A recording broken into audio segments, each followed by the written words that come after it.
aí, samaritanas? Mais um vídeo aqui para esse canal. Esse vídeo é o segundo episódio da série Tudo sobre Ruth. Se você ainda não assistiu o primeiro episódio, eu vou deixar o link aqui na descrição. Clica nesse link e assiste o primeiro vídeo para você entender melhor esse segundo vídeo aqui. Lá a gente leu o capítulo 1 de Ruth, abordou os principais temas, né, ali, os principais pontos desse capítulo. E hoje eu trago para você o capítulo 2 e a gente vai falar um pouquinho, abordar um pouquinho sobre os principais pontos desse capítulo do livro de Ruth.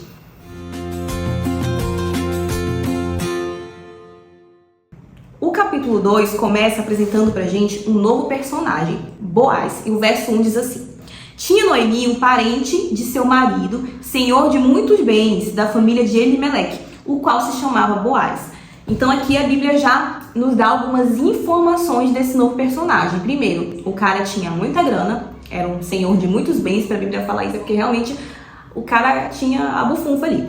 E, em segundo lugar, ele era parente distante de Noemi, no caso de Elimeleque, que era o marido de Noemi que faleceu. Guarda essa informação porque isso vai fazer toda a diferença nessa história. O verso 2 já parte para Ruth, tomando uma iniciativa ali em relação ao que elas vão fazer para poder se sustentar em Belém. Recém-chegadas ali na região, Ruth já, poxa, deixa eu ir atrás agora de arrumar um serviço, um emprego ali, um bico para me fazer, que eu preciso me sustentar e sustentar minha sogra barra mãe. E aí Ruth fala para Noemi, olha, deixa eu dar uma andada aqui pela região, porque eu sei que é tempo de colheita, né, época de colheita, então eu vou dar uma olhada aqui pelos campos e tal, para ver se eu encontro algum campo onde eu possa colher ali as espigas e tudo mais. E o que ela fala aqui é um termo que eles usam, que é rebuscar. E o que significa isso? Tem uma lei mosaica, uma lei que foi estabelecida lá no tempo de Moisés, que as pessoas que tinham dinheiro, que tinham plantações, né, os senhores de muitos bens, eles eram obrigados, era lei, tá? Obrigados que eu digo porque era lei.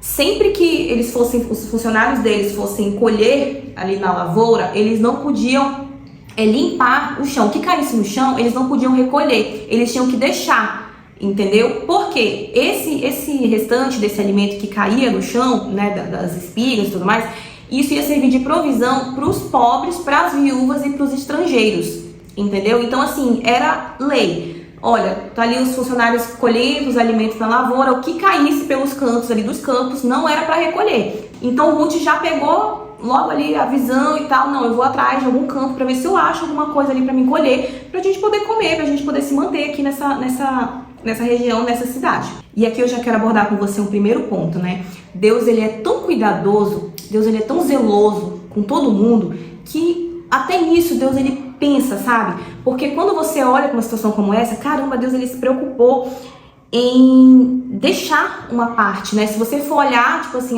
nossa, mas são os restos, é até feio falar isso, é até chocante, né? São os restos. Mas assim, gente, era o mesmo alimento, era a mesma coisa, sabe? A diferença é que ao invés do funcionário colher, o alimento, o cereal ali na época caía fora. Então assim, aquilo ali que caía fora não era mais deles, não pertenciam a eles, era das pessoas menos favorecidas. Então assim, até nisso você percebe o cuidado de Deus, não é verdade? E olha que coisa interessante, isso não anulava o fato de que os pobres, né, os estrangeiros, eles tinham que trabalhar, porque eles iam colher do mesmo jeito. A diferença é que eles não eram, não pertenciam, né, àquele grupo ali de trabalhadores, mas eles estavam trabalhando do mesmo jeito. Ou seja, Deus, ele mostrando aqui, né, através dessa lei, que ele é Deus de provisão, mas alguma coisa a gente precisa fazer, a gente precisa agir, a gente precisa trabalhar de alguma forma. Voltando aqui para o texto, o verso 3 diz que Ruth achou um campo, e a Bíblia usa essa expressão. Ela se foi, chegou ao campo e apanhava após os segadores, por casualidade entrou na parte que pertencia a Boaz, o qual era da família de Elimeleque. A Bíblia usa essa expressão casualidade e a gente acha que por ler isso a gente pensa assim, foi uma coincidência, foi algo assim que aconteceu, foi uma coincidência que a Bíblia está falando, foi uma casualidade. Na verdade, gente, tudo isso já estava programado por Deus. Os planos de Deus, eles já estão escritos, nada foge do controle de Deus. Deus, ele já sabe de tudo, eu tenho falado isso constantemente aqui. Isso aqui tudo, Deus já sabia que ia acontecer. Não existe coincidência para Deus, no reino de Deus não existe coincidência, tá? Por que a Bíblia usa essa expressão? Por casualidade, Ruth então entrou no campo que era de Boaz. Para deixar bem claro que Ruth não sabia, Ruth nem imaginava quem era Boaz, ela não podia nem imaginar que existia ali um homem, né, que era parente, distante de Elimeleque, que ele tinha um campo. Não existe isso, porque, enfim, né, as más línguas podem dizer que Ruth estava ali por interesse, que Ruth sabia de tudo, planejou, arquitetou. Não, foi uma coincidência do ponto de vista de Ruth, porque ela não sabia quem era Boaz e ela não sabia que aquele campo era de Boaz. Ela simplesmente estava atrás de alimento, ela estava atrás de provisão para ela e para sua sogra. E ela então entra ali no campo e ela começa a colher ali os alimentos que caíam, né, os cereais que caíam ali. E aí Boaz chega, cumprimenta todo mundo, é aquele bom moço, né, aquele o patrão, gente boa. E aí ele chega e, né, ele sauda todo mundo. E aí, pessoal, Deus abençoe vocês, como é que tá aqui o serviço e tal. Pensa aí num patrão bem gente boa, se é que você já teve algum patrão gente boa. Esse era Boaz. Só que aí ele repara que tem uma carinha diferente por ali, rondando as terras dele. Na hora ele repara que Ruth é alguém diferente ali do meio. E ele pergunta para os funcionários dele, ele olha para Ruth, observa Ruth e tal, e ele pergunta para um dos funcionários, olha, de quem é essa moça? Um dos funcionários responde, olha, ela é nora de Noemi, ela é moabita, ela veio lá de Moabe. Explica toda a situação ali, porque essa altura do campeonato, né, o povo fuxiqueiro do jeito que devia ser, como é hoje, já sabiam de toda a história de Ruth, já sabiam quem era Ruth, por que Ruth estava ali, quem era Noemi, etc. E tal. Ela não parou um segundo de trabalhar, ela tá aqui firme e forte, mais rápida do que todo mundo. E aí Boaz olha assim, olha, né, eu fico imaginando Boaz assim, admirando, né, olha, uma mulher trabalhadora, né, Não sei, gente, eu fico imaginando, eu imagino que tenha sido isso, a Bíblia não, sabe que a Bíblia ela não deixa nada assim muito, né, ela só vai dando as informações papum, mas a gente, né, nossa imaginação vai longe, a gente fica imaginando ali todo um contexto, um cenário, né. E aí, Boaz toma a iniciativa de falar com Ruth. Ele chega, provavelmente se apresenta ali pra ela, e ele fala, olha, você pode ficar à vontade, orienta, inclusive, que você ande junto com as minhas funcionárias, né, porque uma mulher aqui sozinha pode ser perigoso, você no meio de tanto homem, e orienta que você ande junto com as minhas servas, com as minhas funcionárias, para que você não seja importunada por ninguém, sinta-se como se fosse uma das minhas funcionárias. E aí Ruth, chocada, passada com essa recepção, né, lembra que ela já chegou com esse preconceito, né, estabelecido na mente dela, de que ela era estrangeira, e assim, ela já foi preparada para ser maltratada. Lembra que eu falei que provavelmente ela ia sofrer xenofobia? Então assim, ela já foi pronta para receber paulada, para receber pedrada na cara. Então ela se espanta com essa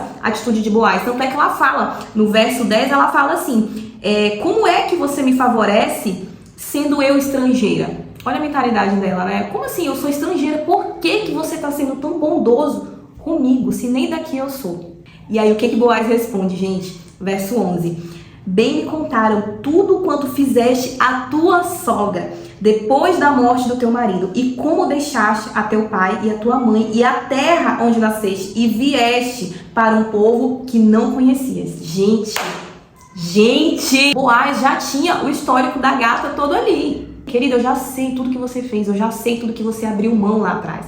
Eu já sei como era a sua vida, entendeu? Eu sei o que você teve que passar para poder chegar até aqui. Eu sei o que você está passando nesse momento. Eu sei o bem que você fez para sua sogra e o que você teve que abrir mão por ela. Eu sei de tudo isso. E ele ainda lança para ela, olha aqui, no verso 12. O Senhor retribua o teu feito e seja cumprida a tua recompensa do Senhor, Deus de Israel, sob cujas asas vieste buscar refúgio. Ai, gente, essa frase pra mim é uma das mais lindas do livro de Ruth. O Deus de Israel, sob cujas asas viestes buscar refúgio. Gente, aqui na hora, Boaz, assim, ele matou a charada, porque na verdade, o sentido real mesmo ali era uma mulher indo com sua sogra para um lugar onde ela não conhecia. Na cabeça dela, ela estava indo atrás de provisão, de alimento, mas no fundo, o que essa mulher estava buscando era refúgio no Senhor. E nem ela imaginava, nem ela sabia, mas ela estava buscando refúgio no Deus de Israel. Ela, a partir do momento que ela tomou uma decisão de seguir esse Deus, ela foi em direção a Ele, ela foi em direção à casa do pão, alimento, Jesus, sabe? Ai, muita coisa, gente, é muita informação nesse capítulo. Pois bem, ela ficou ali trabalhando no campo de Boaz, junto com as servas, como se fosse uma das funcionárias, com todos os benefícios. Ela conseguiu colher muita coisa, conseguiu ter um dia assim muito produtivo de trabalho. E aí quando ela volta para casa, ela traz, né, ela leva consigo tudo que ela conseguiu ali de cereal e tudo mais. E aí Noemi pergunta pra ela: nossa, minha filha, onde é que você conseguiu, né? Que campo é esse que você foi trabalhar? Porque você conseguiu muita coisa. E ela conta pra Noemi tudo. Ela: olha, menina, nem te conto. Eu encontrei um campo assim assado. O cara, super gente boa, me abraçou, me recebeu, mesmo eu sendo estrangeira, ele não ligou pra isso, ele já sabia da minha história, já sabia quem era você e tudo mais, e o nome dele é Boaz. Noemi já liga os pontos ali: Boaz, peraí, esse nome, esse cara, ele é parente de Elimeleque. Na hora, ela lembra disso. E aí, pra mim, é mais um ponto muito importante aqui dessa história. Porque lembra que eu falei pra você lá no capítulo 1, no outro vídeo, que Noemi era uma mulher completamente depressiva? Ela era amarga.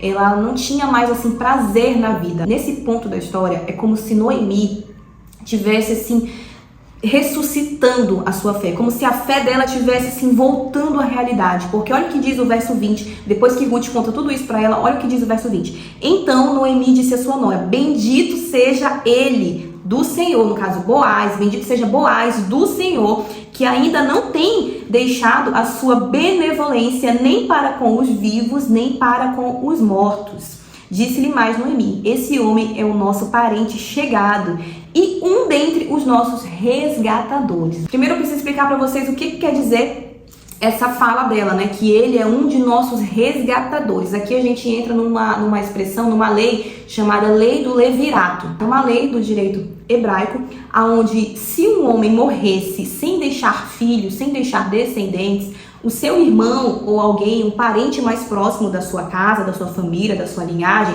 tinha que casar com a viúva. Boaz era um dos resgatadores, porque ele era um dos parentes da casa de Elimeleque. Se Boaz resgatasse Ruth, se casasse com Ruth, ele iria dar continuidade à descendência de Elimeleque. Por isso que ela usa essa expressão, que Deus ele continua sendo bom, tanto com os vivos, no caso com ela, porque Ruth se casando, ela iria se deleitar também ali em toda aquela situação, vendo Ruth se casar e dar continuidade à sua vida. E Deus continuava sendo bom também com aqueles que já tinham morrido, porque os filhos, o marido dela e os filhos iam continuar tendo a sua descendência ali na terra por meio de Boaz, que era o resgatador, que era o parente distante deles. A cabeça de Noemi deve ter começado a ferver a partir daquele momento ali. E Ruth, nem aí, tá, só que, poxa, ele é muito bom, olha aqui quanta comida ele deixou a gente trazer. E Noemi pensando lá na frente, já: não, minha filha, você não tá entendendo. Este homem é um dos nossos resgatadores. Ruth continuou trabalhando ali nos campos de Boaz, como se fosse realmente uma das funcionárias dele, né, junto com as outras servas. Continuou vivendo a vida dela, morando com Noemi, porém trabalhando lá no campo de Boaz. Bom, a conclusão que eu posso tirar aqui do capítulo 2 é o seguinte. Primeiro, não existem coincidências no reino de Deus. Tudo já estava perfeitamente planejado por Deus. Ruth iria sim se encontrar com Boaz. Ruth iria acessar o campo que era de Boaz.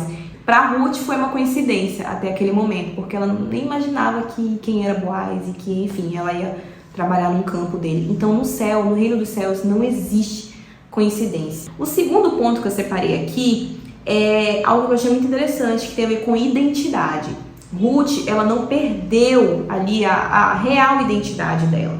Como assim? Ela chegou e ela foi sincera com aquelas pessoas. Tanto é que as pessoas relataram para Boaz exatamente o que havia acontecido com Ruth. Quem era Ruth, de onde ela era, o que ela havia feito, com quem ela estava morando. Ela não escondeu isso de ninguém. A Boaz pergunta: de quem é essa moça? Tem muito a ver com identidade, de quem eu sou, a quem eu pertenço.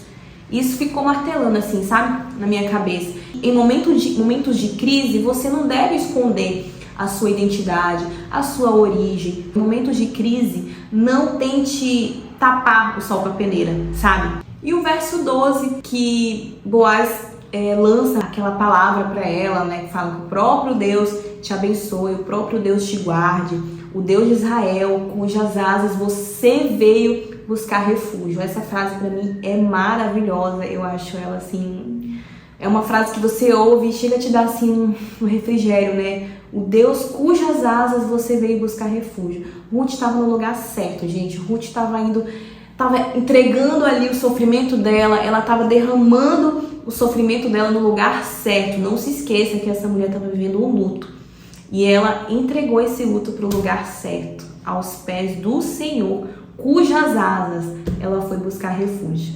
Então, diante de tudo isso, diante de todos esses pontos que a gente conversou aqui, juntando com os pontos do capítulo 1, a gente consegue aplicar perfeitamente no nosso dia a dia, nos momentos de crise, não perder a nossa identidade, apresentar as nossas dores para a pessoa certa, que é o Senhor, buscar refúgio de fato na pessoa certa, que é o Senhor. E crer que no reino de Deus não existem coincidências, não existem casualidades. Deus, ele não perde o controle da nossa vida em nenhum momento. Deus, ele continua sendo bom, ele continua sendo Deus. Outro ponto que eu posso trazer aqui é a ressurreição da fé de Noemi, que era uma fé completamente morta, mas quando ela se depara com esse relato de Ruth sobre Boaz, imediatamente Deus já fala ao coração dela: olha, eu ainda sou Deus, eu ainda sou o seu Deus. Depois de tudo isso é que ela realmente olha e fala: esse é o meu Deus. Se você gostou deste vídeo, não esqueça, por gentileza, querida, curte, comenta, compartilha. Semana que vem, né, vou tentar ter um espaço menor ali de tempo para poder postar esses vídeos. A gente vai dar continuidade a essa série. Não sei se a gente vai fazer o capítulo 3 e o 4 tudo em um vídeo, não sei, tá? Não sufoque a artista. Provavelmente vai ter um ou dois vídeos ainda no máximo pra gente terminar essa série, porque é muita informação em cada capítulo, gente. Comenta aqui o que você achou e até a próxima. Beijo!